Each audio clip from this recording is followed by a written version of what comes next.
దివ్య diamonds YouTube ప్రేక్షకులకు స్వాగతం. నేను మీ మహేంద్ర బాబు.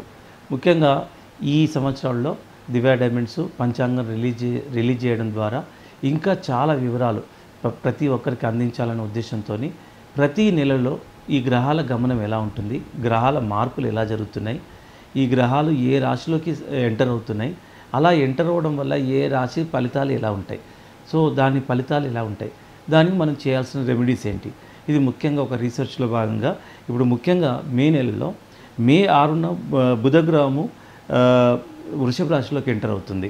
అలాగే మే 21న అదే బుధగ్రహము మిథున రాశిలో కూడా ఎంటర్ అవుతుంది. ఇలా ఎంటర్ అవుతున్నప్పుడు ఏ రాశి వారికి ఫలితాలు ఎలా ఉంటాయి, సో ఈ విధంగా ప్రతి ఒక గ్రహాలు ఏవైతున్నాయో ఒక్కొక్క రాశిలోకి ఎంటర్ అయినప్పుడు ఆ ప్రభావాలు ప్రత్యేకించి ఆ రాశి వారిపైన ఎలా ఉంటాయి అన్నదే ఇప్పుడు ఒక రీసెర్చ్లో భాగంగా మీకు చెప్పడం జరుగుతుంది.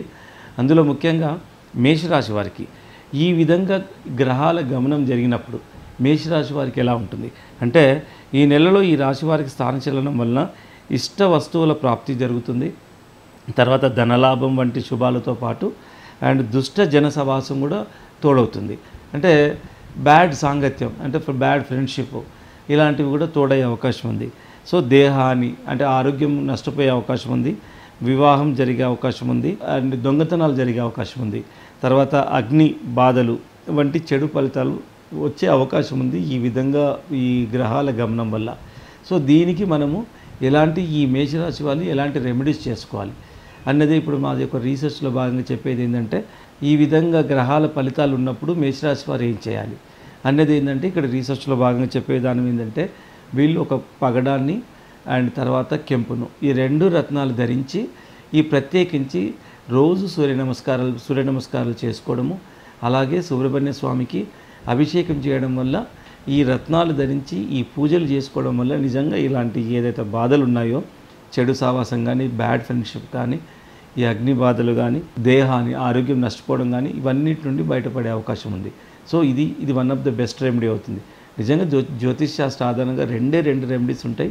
ఒకటి మంచి మనకు తగిన రత్నాన్ని ధరించడము, అలాగే దానికి ప్రత్యేకించి ఆ పర్టికులర్ సమస్యల కోసం కూడా ఆ పర్టికులర్ పూజ చేసుకోవడం వల్ల కూడా మనం we can come out of the problem. ఇలాంటి ప్రాబ్లం నుంచి బయటకు రావచ్చు. సో ప్రత్యేకించి మీరు ఈ రాశి వాళ్ళు ఈ రత్నాలను ధరిస్తూ ఈ పూజలు చేసినట్టయితే మీరు ఈ సిమ్టమ్స్ ఇలాంటి ప్రాబ్లమ్స్ మీకు ఈ ఫలితాలు కనపడ్డట్టయితే మీరు తప్పకుండా ఈ రత్నాలు ధరించి ఈ పూజ చేసుకున్నట్టయితే నిజంగా ఈ ఫలితాలు ఏవైతే ఉన్నాయో చెడు ఫలితాల నుండి మనం చాలా వరకు తప్పించుకునే అవకాశం ఉంది. కాబట్టి ఇక్కడ మంచి జాతి రత్నాన్ని పొందగలిగి అండ్ కరెక్ట్గా నిష్ఠతోని ఈ పూజలు చేసుకున్నట్టయితే మీరు తప్పకుండా you can come out of this problem.